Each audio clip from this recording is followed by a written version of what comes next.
gol. Radio Libertà, subito la linea Matteo Furian. Fra pochi istanti, visto che mi hanno suonato adesso il campanello, arriveranno in studio anche Roberto Di Franco e Marco Minerva. Ben trovato Matteo.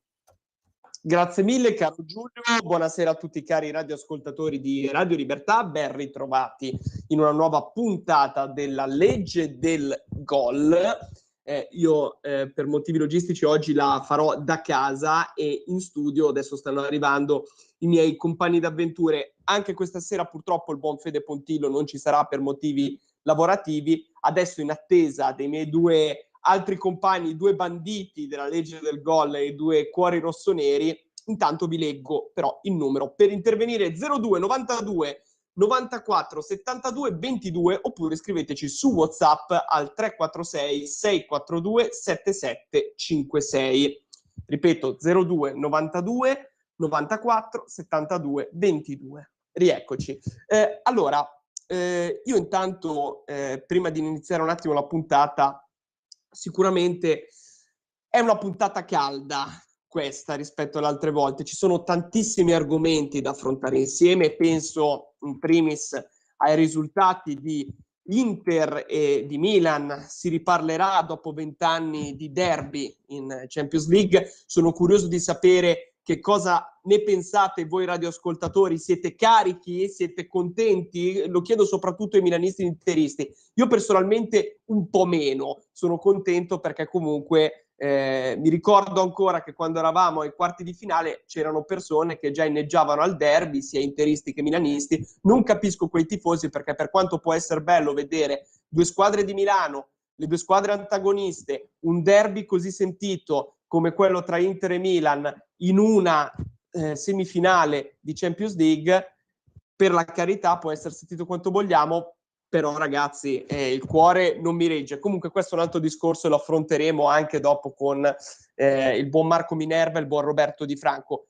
Altra notizia assolutamente da commentare, che commenteremo a breve oggi in questa puntata: la Juventus gli hanno ridato i 15 punti e quindi insomma la classifica cambia drasticamente. Anche perché primo c'è il Napoli a 75 punti, per il momento inarrivabile, seconda sempre la Lazio a 61 punti e la Juventus arriva ad essere terza con 59 punti. E la cosa più assurda che adesso commenteremo è che la Juventus rischierà, se a meno che non fa qualche errore, di andare in Champions League, ecco, rispetto ad Inter e Milan. Comunque, altro argomento cui affronteremo, e poi affronteremo, come sempre, cari radioascoltatori, ciò che accade in campionato, anche, soprattutto anche delle prestazioni, pessime prestazioni che sta facendo l'Inter. Mi viene da dire, ogni volta che si parla di Inter, purtroppo in campionato mi viene da piangere, però io farei di nuovo ancora un'analisi poi per quanto riguarda sempre l'Inter e poi anche l'andamento del campionato. Nel frattempo, mentre sto parlando, scaltri come delle faine si aggirano negli studi di Radio Libertà, sono arrivati, ecco, si sono appena posizionati i due cuori rossoneri. Do i bentornati qua sulla legge del gol a Marco Minerva e a Roberto Di Franco. Ciao ragazzi. Buonasera a tutti. Buonasera. E rieccoci. Insomma, vi ho fatto, cari radioascoltatori, la lista delle cose di cui tratteremo all'interno di questa puntata.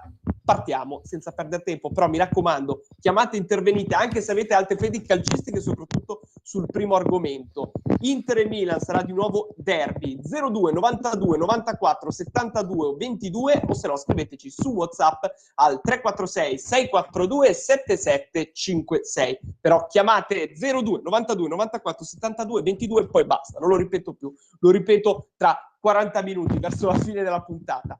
Comunque sarà derby in semifinale di Champions League dopo 20 anni. Ecco, commento caldo vostro un attimo, poi commentiamo anche il percorso che hanno fatto sia Inter che Milan in breve, però commento caldo vostro, che siete tifosi rossoneri. Non siete timidi però, parlate. No, scusa, pensavo stessi parlando ancora, scusa. Esatto. No, stavo riflettendo perché non lo so, non so cosa dire onestamente. Semifinale di Champions, diciamo che per il calcio italiano è tanta roba, perché comunque ci sarà una finalista italiana sicuramente.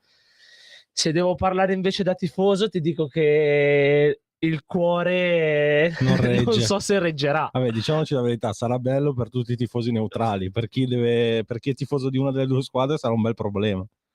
Esatto, anche perché manca un mese più o meno, no, un po' meno di un mese, 3 settimane, e quindi saranno 3 settimane Sarà lunghe, un'attesa lunghissima lunghe. che sembrerà una vita, ma... Però penso, cioè, parlando alla fine di Milan e Inter, penso che sia poi una sfida più o meno equilibrata. Magari un 51% Inter, 49 Milan, perché l'Inter come rosa è un pochettino più forte del Milan, però è sempre un derby, quindi i derby vanno giocati, puoi essere anche prima contro ultima, ma il derby è una partita a sé, quindi secondo me sarà una sfida molto equilibrata che si deciderà su alcuni episodi, sui dettagli. Non penso che sia o una o l'altra vinca 3-4-0, risultati così, onestamente. Sì. Mai comunque dire mai, abbiamo visto comunque anche con Napoli che la palla è quadrata, perché il risultato che avete fatto ovviamente in campionato, quando siete andati giù in casa loro 4-0, poi per la carità, stiamo parlando di cose diverse. Io penso solamente una cosa, però, per quanto riguarda... Io non capisco, come dicevo prima inizialmente, tutti quei tifosi, sia milanisti che interisti, che la volevano a tutti i costi questa semifinale. Io non capisco questo, a parte che noi interisti abbiamo per tradizione, e speriamo di interromperla e di non portarla avanti, per tradizioni nei vostri riguardi abbiamo la tradizione di uscire in Champions League con voi. Speriamo che dal nostro punto di vista ovviamente la storia non si ripeta.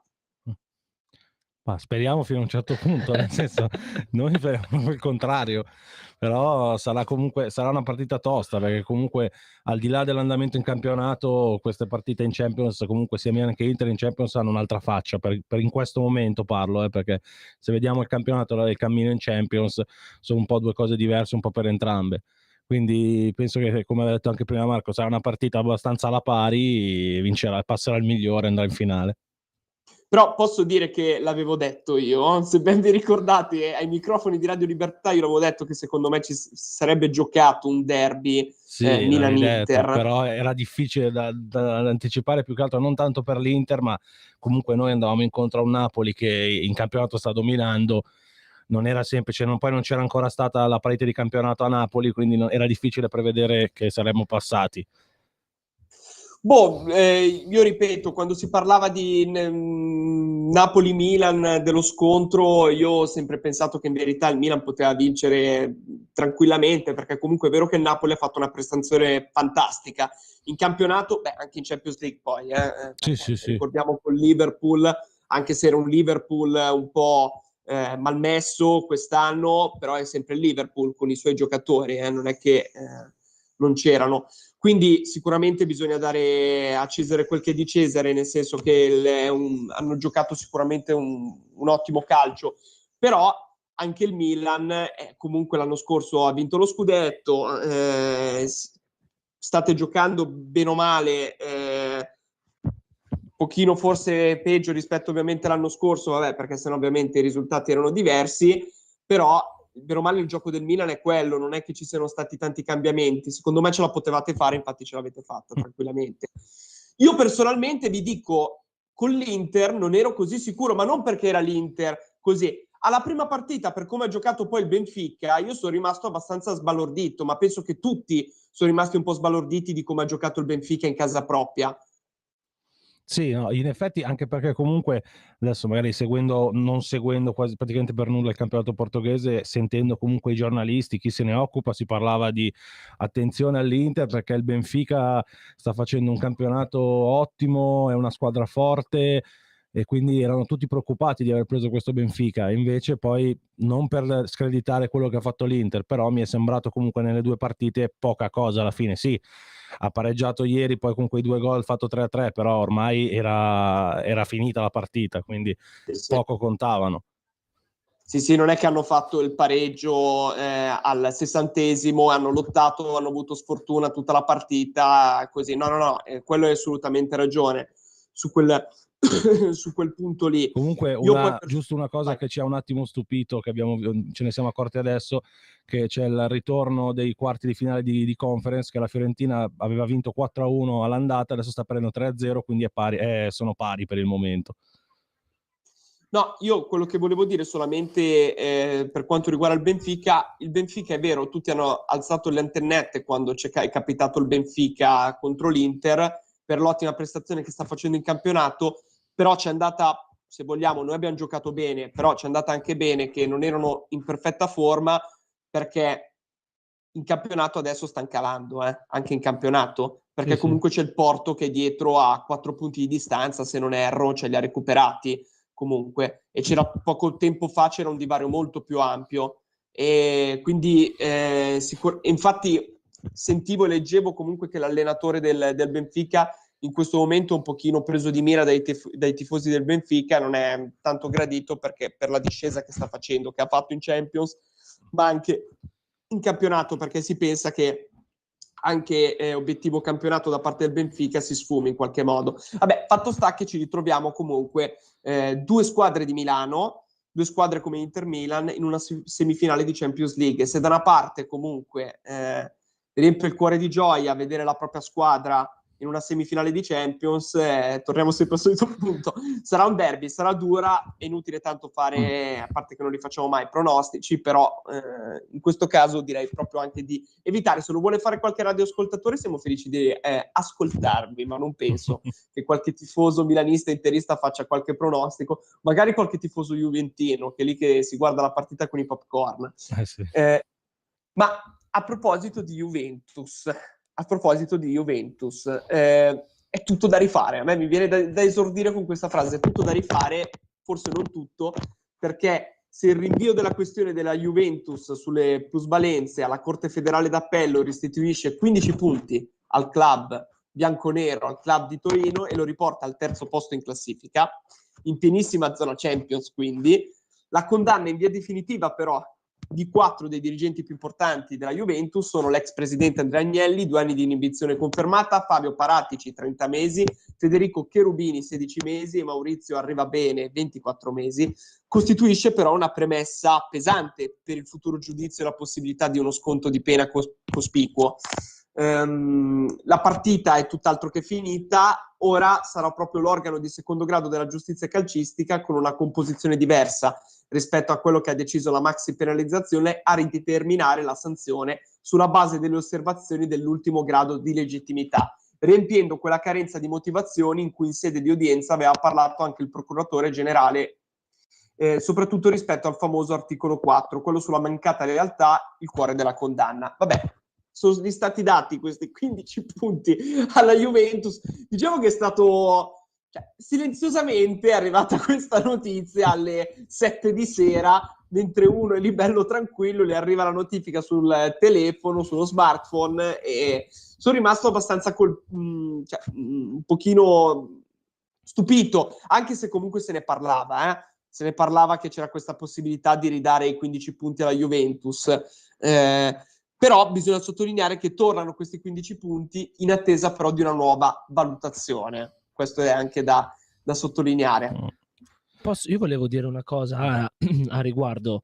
Cioè, io penso che solamente nel calcio italiano può succedere una cosa del genere, ed è vergognoso, perché prima tolgono 15 punti, poi li ridanno, poi dicono che tra un mese ci sarà una nuova sentenza, quindi magari tra un mese li toglieranno non più 15 punti, ma 8 punti o 20 punti. Cioè, ma tutto questo non si poteva fare tranquillamente a fine campionato, oppure se si faceva durante il campionato come è stato fatto, si faceva con una sentenza definitiva, cioè prendere una decisione che rimanga, non ha senso star qui a continuare adesso ci sarà, faremo ricorso, cose varie per cercare, cioè, se prendi la decisione perché quello che con le prove che sono state prese solo queste, le imputazioni sono queste, è inutile che decidi una cosa per poi cambiarla dopo 2 mesi o quanto è.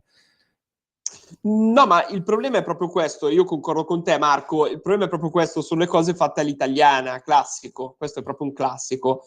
più che altro io non capisco, se tu togli 15 punti è una squadra che, parliamoci chiaro, adesso mettiamo che poi questi 15 punti glieli ridanno, ma sapete i danni che hanno fatto alla Juventus? Cioè comunque un colpo, un pugno nello stomaco nei confronti, più che della società, dei giocatori anche nel giocare. Cioè tu giochi con 15 punti in meno e sei stato penalizzato perché c'è stato qualcosa che non è andato da parte della società in cui giochi. Cioè poteva condizionare e ha condizionato in qualche modo la testa dei giocatori. Poi secondo me gli è andata bene perché in positivo, hanno giocato positivamente, perché hanno giocato con la testa un po' più sgombra, secondo me, senza anche pretese. Comunque visto parliamo che di una Juve che, se non avesse perso l'ultima col Sassuolo, era seconda sopra la Lazio, con i 15 punti ridati.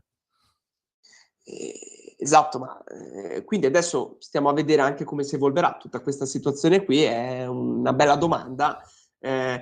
Io penso che questi 15 punti non glieli ritolgono, perché ragazzi, se gli ritolgono 15 punti viene fuori un macello. Già fa ridere così la vicenda. Già è una commedia.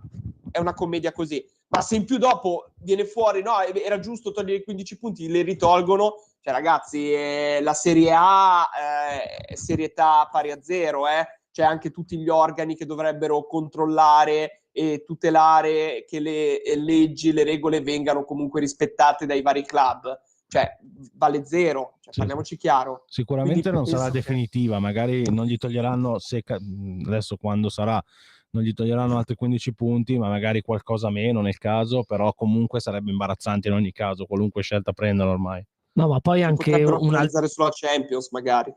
No, ma sai cos'è il discorso? Che è una domanda che io mi sono posto dall'inizio, da quando gli furono tolti appunto questi 15 punti. Ma qual è il criterio in base a cosa decidono quanti punti togliere?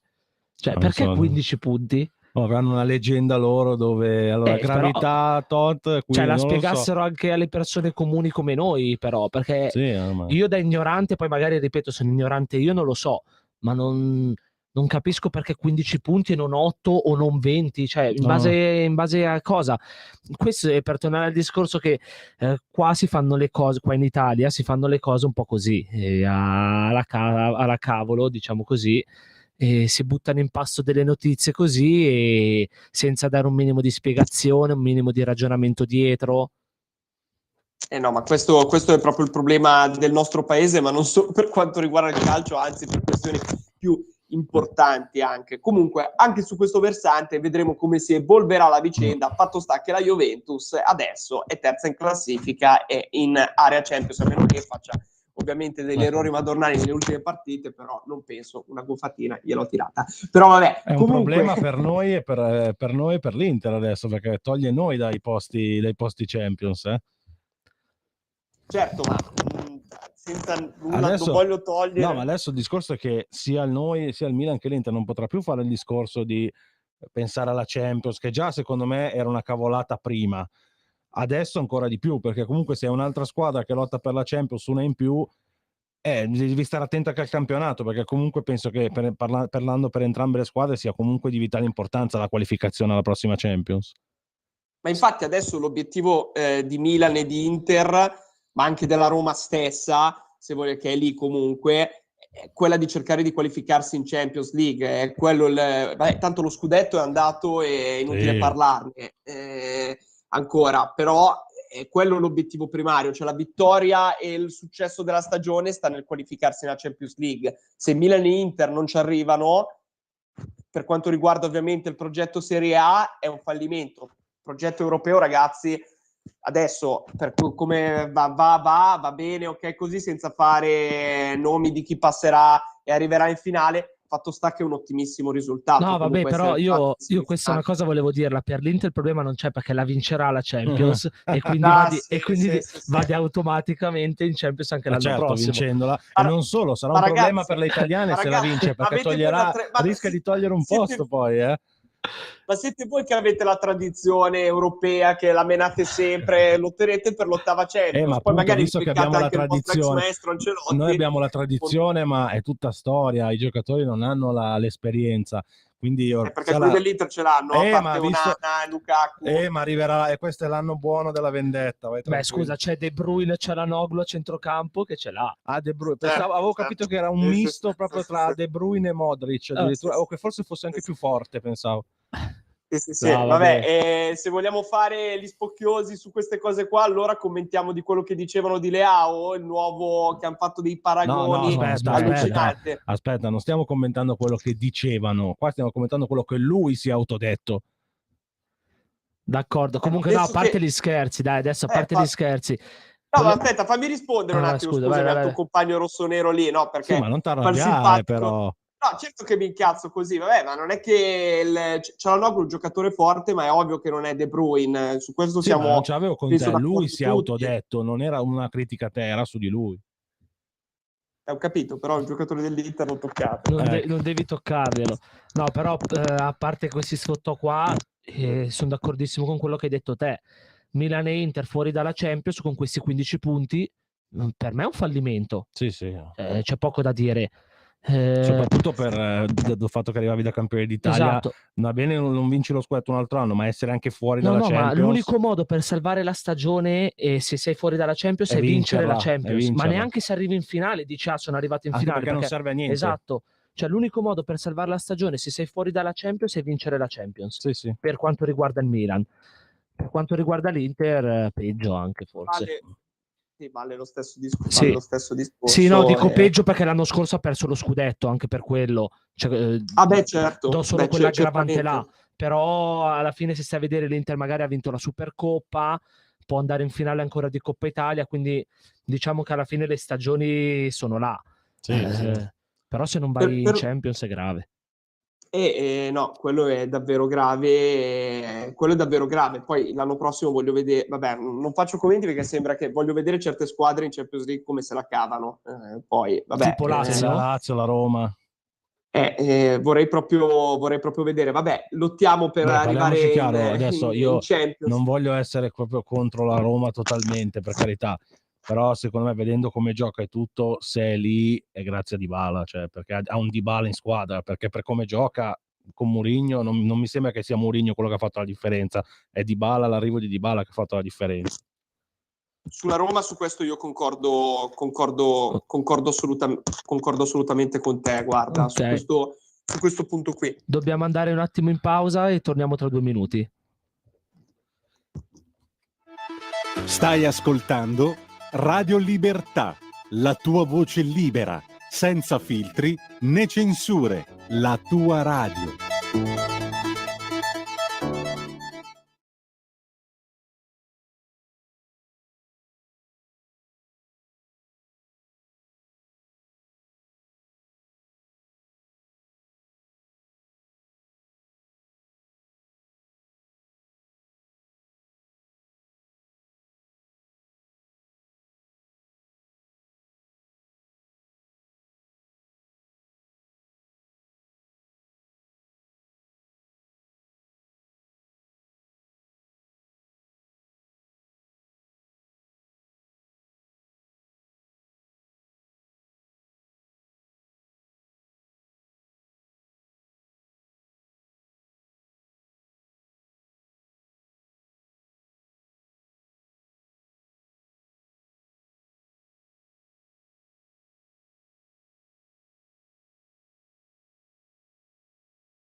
Rieccoci alla legge del gol. Rieccoci alla legge del gol, cari radioascoltatori, ben ritrovati, rieccoci, per intervenire 02 92 94 72 22 o se no potete scriverci su WhatsApp al 346 642 7756. Adesso parliamo un pochino di questo benedetto campionato anche perché Vabbè, ma è bisogna... per forza dobbiamo parlarne di questo campionato.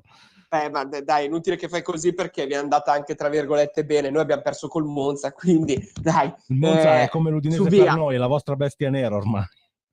Su via. No, ecco, allora per il momento comunque vorrei parlare un attimo anche di questo. Le tre squadre che rischiano la retrocessione, cioè che sono a rischio, che sono le ultime in classifica, sono la Samp che è ultima, la Cremonese che è penultima e poi l'Hellas Verona.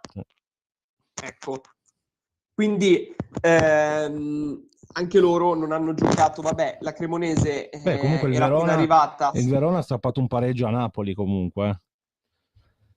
Esatto, infatti adesso tra poco ne parleremo. Comunque andando per gradi, io tratterei per una volta le due squadre di Milano per ultime, ovviamente. Abbiamo un Napoli-Verona, partiamo da Napoli-Verona, che è finita 0-0. Il Verona è riuscito a pareggiare in casa del Napoli. Io l'unica roba che volevo dire è che adesso, una cosa un secondo, è che comunque tutte e tre le squadre che partecipavano alla Champions si sono fermate. L'unica fino adesso era il Napoli che andava comunque, Milan e Inter scricchiolavano, invece adesso tutte e tre, quelle che hanno l'impegno, hanno fatto fatica. Non so se sarà un caso, se è per la fatica, non lo so, però... Per me non è un caso. In più io direi una cosa, l'Inter c'ha il peso di più anche della Coppa Italia. Infatti certo. Adesso sarà molto difficile il fatto di gestire sia campionato che Coppa Italia e Champions League. Quello sarà una impresa ardua. Comunque, Napoli-Verona, per parlare del Napoli, il Napoli, come hai detto tu Roberto, c'è questo sicuramente calato, anche se ormai lo scudetto è suo, obiettivamente, però la cosa di cui voglio parlare, che tanto del Napoli c'è poco da dire se non ripetere sempre le stesse cose, io poi è il dopo una futuro del cosa Napoli. volevo dirtela sul Napoli di quest'anno. Secondo me, pensavo se dovessi finire, secondo me si sta riproponendo alla fine il solito calo del Napoli, come è successo l'anno dello scudetto del Milan l'anno scorso, che verso marzo-aprile comunque il Napoli si è tolto dalla lotta a scudetto, sono rimaste Milan e Inter. La differenza qual è? Che Milan e Inter sono state discontinue e il Napoli, approfittando di questa cosa, si è preso un margine maggiore di punti, e quindi ormai adesso conta poco se non riesce a vincere tutte, perché ormai comunque sono tanti punti la differenza. Però questa cosa qui secondo me c'è stata, è un po', secondo me ci dobbiamo mangiare le mani un po' noi, un po' l'Inter, che non siamo stati continui quest'anno, perché comunque alla fine è colpa nostra. Poi il Napoli ha dominato, non voglio togliere meriti al Napoli, il Napoli l'ha dominato lo scudetto e lo vincerà meritatamente, però c'è anche questo aspetto qui. Poi magari da domenica prossima in poi le vince tutte.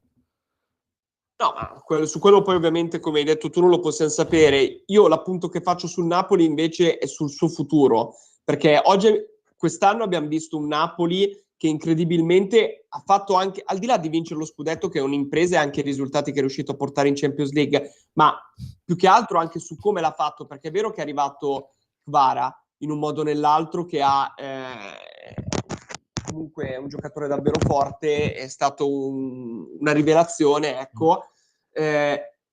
Osimhen, che ha sempre giocato bene assolutamente, però dal Napoli sono andati via tantissimi giocatori che erano perni del Napoli, che erano giocatori essenziali della squadra, e quindi bisogna dar merito a Spalletti anche per essere riuscito a sostituire questi giocatori.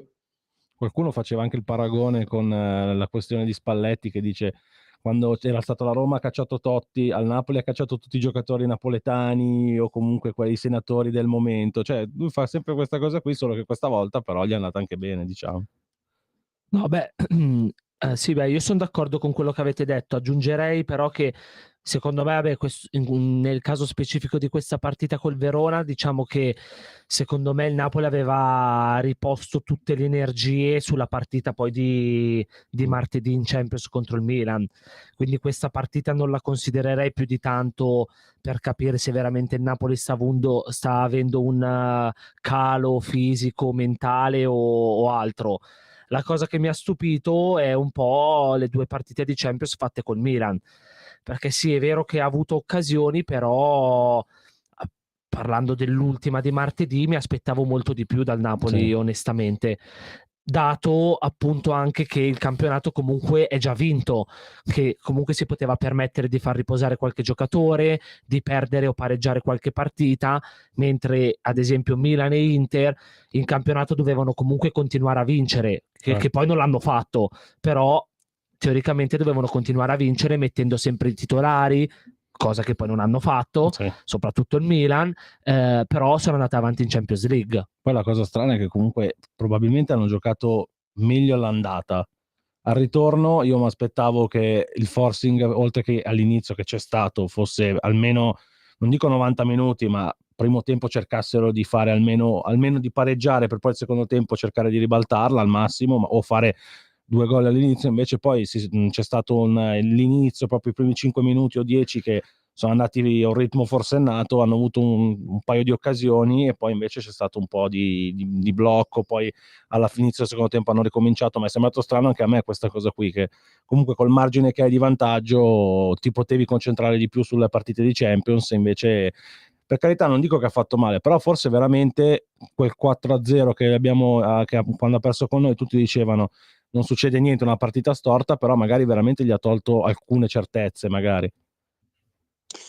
Ma l'anno prossimo bisogna vedere chi rimarrà del Napoli, perché per me arriveranno delle offerte mica da ridere per acquisire per esempio anche Osimhen, che è già ambito per molti, per esempio dalla Premier League, si è sentito che già molti club sono interessati, bisogna vedere chi rimane. Ecco, Sì. secondo me il Napoli deve stare attento a non svendere ovviamente la squadra, però arriveranno sicuramente delle offerte importanti, soprattutto per Osimhen. Adesso non so quanto sia il suo valore di mercato, però Comunque le offerte 100 alte, milioni... le offerte alte saranno Osimhen e Kvaratskhelia, penso, quei due lì, anche se Esatto. Kvaratskhelia ha fatto quest'anno che non lo conosceva nessuno, però sicuramente se arrivano offerte grosse sono quei 2 giocatori lì che rischiano.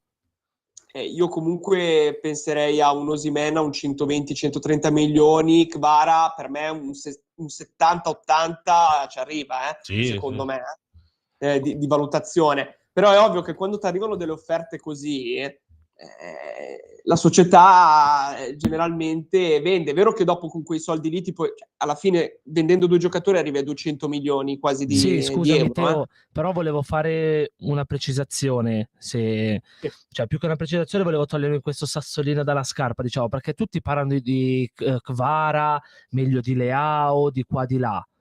Kvara nelle 2 sfide Quello col no. Milan, anzi, tolgo le 2 sfide, nelle 4 sfide col Milan, Champions League e le 2 di campionato, 0, Soprattutto finché Cioè, c'è stato Calabria, esatto. non è che abbia, sì, per carità, ha avuto l'occasione, ma finché c'è stato Calabria non ha fatto niente No, perché qua uno fa 10 partite buone e diventa un fenomeno. Sì. Cioè, un giocatore, No. prima di essere considerato un fenomeno, deve dimostrarlo nel corso degli anni.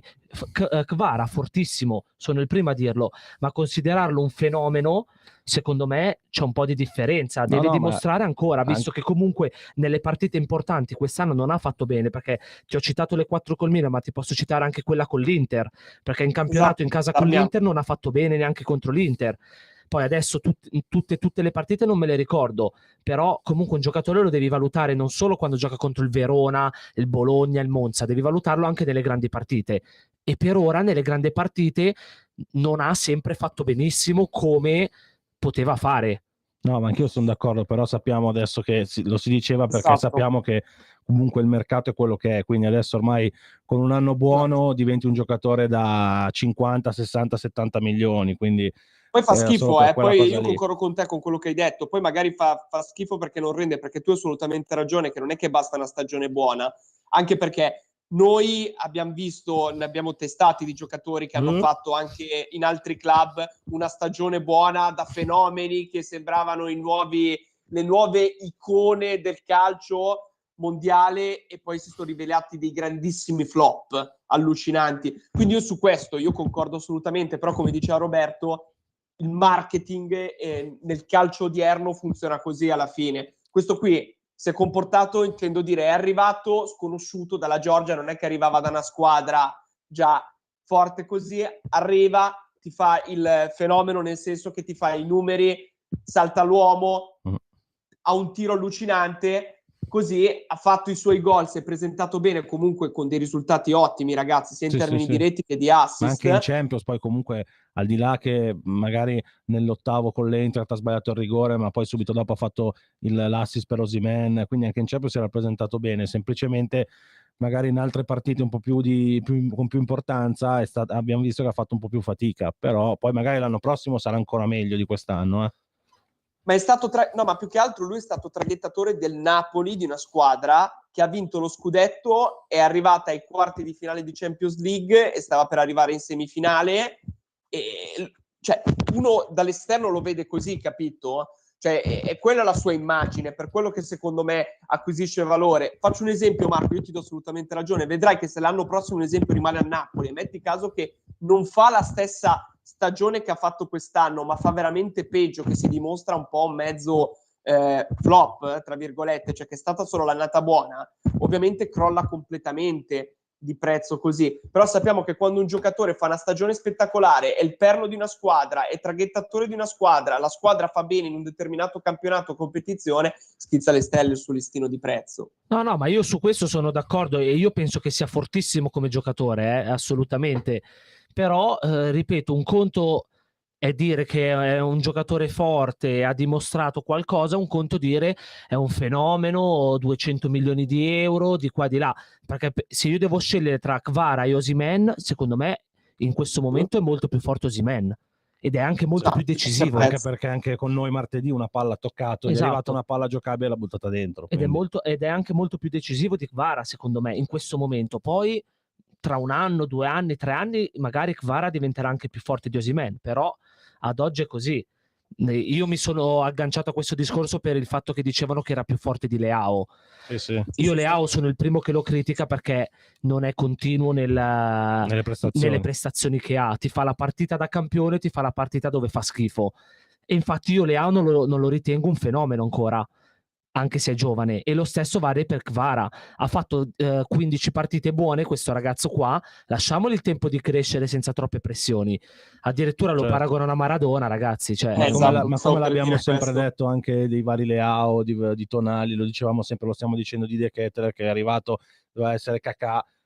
Quindi bisogna evitare queste pressioni. Il problema è che ormai il calcio è così, cioè prendi il giovane, cominciano quei paragoni, quindi il giocatore comincia a giocare con le pressioni perché i tifosi si aspettano tanto, e purtroppo adesso è così. E poi devi anche saper reagire alle pressioni e non andare giù, perché sennò poi diventa un problema, magari rischi di non far mai bene e rischi di giocarti la carriera poi. Però il punto era proprio questo, comunque. Infatti io dicevo prima, apposta comunque, che se arrivano delle offerte, magari su Osimhen sicuramente, ragazzi, arriveranno offerte. Sì. Ma anche per me, per Kvara, anche per l'hype che si è creato e che comunque i tifosi napoletani sono riusciti a creare un pochino, possiamo dirlo, attaccandolo nel senso a tutta Italia, questo mito, tra virgolette, di Kvara, che è un giocatore, come hai detto tu prima, Marco, che viene considerato un fenomeno, ok? Cioè un po' stato attaccato e si è diffuso un po' in Italia questo mito qui, che poi non è la realtà, concordo con te. Sì, beh, io sarei il primo a prenderlo, ti dico la verità, perché mi piace proprio come giocatore, però secondo me bisogna andare coi piedi di piombo, a volte proprio anche noi tifosi, quando giudichiamo appunto il giocatore, tutto qua. Ma passiamo a sabato sera, cosa è successo a San Siro prima di andare a Bologna, giusto? Tanto tra tutte e due non c'è da prendersi tanto in giro. Vabbè, diciamo che potete anche prenderci di più in giro per la prestazione che abbiamo avuto, ma allora ragazzi, sull'Inter e Inter Monza c'è stato il gol di Caldirola, al 78esimo. Ragazzi, è stata una partita imbarazzante. Intanto mi permetto di dire, non sto scherzando, è stata la partita, veramente una delle più partite noiose che io abbia mai visto in tutta la mia vita, non sto scherzando. Cioè, una flemma in campo c'era sia da una parte che dall'altra, ma proprio, cioè, camminavano i giocatori. Cioè, io ho visto Dumfries camminare a un certo punto, cioè che volevo entrare nello schermo, vi dico solo questo, perché la stavo vedendo da casa. Non ho capito io perché c'era questa flemma da parte dei giocatori dell'Inter. Abbiamo giocato veramente male, ma male, che ce lo meritavamo di perdere per come abbiamo giocato. Poi non mi interessa che il Monza, perché ogni volta quando uno dice se lo merita, vabbè, però in verità alla fine era meglio che finiva in pareggio, perché anche loro non è che hanno fatto, ho capito, ma noi siamo l'Inter, siamo, perdonatemi con tutto il rispetto per il Monza, che ha disputato un'ottima stagione, si è presentata bene da nuova esordiente in Serie A, diciamo, anche se mancava da tanto tempo e tutto così, però abbiate pazienza. Siamo l'Inter, siamo a San Siro, siamo in casa, non puoi perdere 1-0, cioè non puoi giocare così, cioè te li devi mangiare, capito? Cioè non puoi fare una roba del genere. Quindi io è ovvio che dico ci sta, perché io a un certo punto non è che per guffare, io ho detto vabbè ragazzi, perché vanno a finire tutte così? Chissà perché vanno a finire tutte così le partite dell'Inter, non è perché sono Mago Merlino che predice il futuro su una sfera di cristallo, è perché semplicemente tutte le partite dell'Inter fanno finire così, che quando non segni, tiri, fai dei tiri del cavolo, ti mangi 3 milioni di gol, va a finire che poi c'è la legge del gol, la famosa legge del gol sbagliato, gol subito. Cazzo, è sempre così, è sempre così, e così è stato, e poi si sono svegliati gli ultimi 12 minuti, cavolo, però non è possibile, cioè così non è possibile. La terza sconfitta, dico, che veramente fa venire da piangere. Con l'Empoli abbiamo perso in casa anche, dai ragazzi, cioè così non va bene. Non va bene, e io ritorno sempre su una cosa, io non voglio accanirmi contro Inzaghi, ne parlavamo io e Roberto nella scorsa puntata, perché sennò sembra che sono una persona insensibile, sono tra virgolette il tifoso medio che quando la squadra gioca male voglio attaccare l'allenatore e basta. Però abbiate pazienza un attimo, cioè tu non puoi, è questione che lo si capisce che è di mentalità in campo, è la testa, perché poi ci sono alcune partite in cui dici non è colpa di Inzaghi assolutamente, perché a volte sembra che la palla sia stregata, non voglia entrare in rete, la porta è stregata, non lo so, c'è qualcuno che fa qualche macumba, sarà Roberto Di Franco che esce nel cuore della notte e fa qualche macumba quando giochiamo noi, non lo so, è probabile. Mentre la guardo da casa ogni tanto. Appunto, con quella faccia poi. Ma guarda che ho chiesto a Lukaku se poteva insegnarmi queste cose qua, fare qualche rito un po' così, allora mi ha insegnato qualcosa, non gli avevo detto che era conto di voi, però... No, comunque... no, ma c'è Ibra a cui sta dando ripetizioni a Ibra, mi hanno detto. Ok. Vabbè, dovete andare avanti, si può parlare di cose serie. No, vai. Prego. No, a parte gli scherzi. No, l'Inter, la cosa strana dell'Inter di quest'anno, a parte le 11 sconfitte, che sono tantissime per una squadra come l'Inter e per la squadra che ha, è che è troppo altalenante. Cioè, ma veramente, cioè, ti può fare la partita della vita dove ti può battere chiunque, ma ti può anche fare la partita disastrosa che perde contro chiunque. Non ha quelle vie di mezzo che dici quando gioca male comunque riesce a portarla a casa o a strappare almeno il pareggio, ti dico. Cioè, ne ha perse veramente tante con squadre che neanche le riserve dell'Inter sono più scarse di quelle squadre là. Perché adesso il Monza sia una buona squadra, per carità. Poi come hai detto te, Teo, è in Serie A quest'anno, quindi comunque tanto di cappello. Però minchia, scusate la parola, cioè la formazione dell'Inter contro il Monza, anche se mancava magari Lautaro e altri 2 o 3 anzi forse 2 giocatori mancavano, cioè era una signora squadra comunque. Cioè tu non puoi perdere in casa a San Siro contro il Monza. E questo è il discorso, secondo me.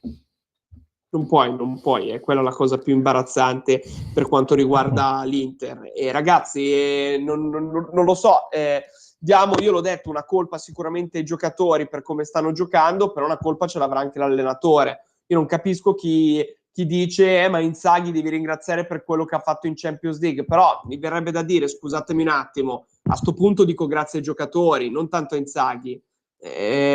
Abbiate pazienza con la Supercoppa e la Coppa Italia, cioè bello, figo, ma che preferirei vincere altro, ecco. No, sono d'accordo. Comunque, visto che siamo quasi in chiusura, se parliamo velocemente un attimo di Milan-Bologna anche. Che poi comunque l'unica cosa che volevo aggiungere veloce è che comunque Inzaghi poi fa anche molto meno turnover se guardiamo Bologna-Milan. Esatto. Col Monza fa molto meno turnover rispetto al Milan che ne cambia 10 comunque. No, ma infatti volevo dire velocemente io su Bologna-Milan una cosa, poi vi lascio la parola a voi. Milan-Bologna, io a differenza di tutti, cioè il pareggio è un risultato che non mi sta bene, ovvio, però come prestazione della squadra... A me sta stretto, sinceramente. Sì, esatto, quello volevo dire. Come prestazione della squadra non l'ho vista così male, contando che aveva cambiato 11 giocatori, cioè 10 giocatori su 11. L'unico titolare era Maignan. Oltretutto torniamo ai soliti discorsi che il VAR non si sa per cosa è messo là, dato che c'erano 2 rigori netti per il Milan, però non ci vogliamo ad attaccare a questi episodi qua, però è un continuo parlare ogni giornata di episodi arbitrari che il VAR non vede, non richiamano l'arbitro, eccetera, eccetera. Quindi la solita domanda che ci facciamo e che facciamo a tutti è: qual è il senso della VAR in questo momento? Non lo so, però appunto tornando alla prestazione, oltretutto giocavi a Bologna in un campo non facile in questo momento, dato che il Bologna comunque era in un buon periodo di forma e sta lottando comunque per entrare in Conference League, se non addirittura in Europa League. Quindi comunque il pareggio, contando tutti questi elementi, è un risultato che al Milan sta stretto per la prestazione che ha fatto. Quindi io, se devo valutare il risultato, non sono contento. Se devo valutare invece la prestazione, ti dico che come prestazione non è stata malvagia.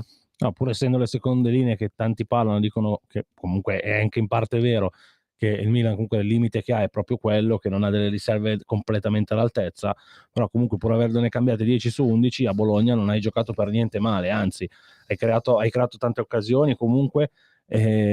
Purtroppo è arrivato questa disattenzione proprio subito a inizio partita che l'ha un po' compromessa da subito, poi sei riuscito a pareggiarla a fine primo tempo, verso la fine, peccato non aver trovato il secondo gol per vincerla, perché comunque secondo me, e come diceva anche Marco prima, sarebbe stato meritato la vittoria per quello che si è visto anche in campo, perché comunque davvero è un Bologna che sta dando fastidio a tutti e sta facendo un ottimo campionato, quindi non era facile andare sul loro campo e fare una buona partita, e penso che comunque anche pur avendo questo grosso turnover ci siamo riusciti. Benvenuto nel club, mi verrebbe da dire come prima battuta. Vabbè, al di là di quello, io personalmente la partita ho visto solamente le highlights. Sicuramente il Milan ha avuto grandi occasioni. Ho visto anche i 2 episodi di cui parlava Marco, effettivamente sono abbastanza imbarazzanti. Torniamo sempre alle solite, come dicevi tu. Ma ragazzi, anche in Champions League Sì, ma anche in Champions comunque adesso così, ma dappertutto. Non l'abbiamo detto, ma se vogliamo guardare anche in Champions League c'era rigore per il Napoli contro il Milan di Leao, era rigore. Il rigore di Giroud che ha battuto, che ha sbagliato, era da far ribattere. Cioè anche lì ne combinano di una dopo l'altra.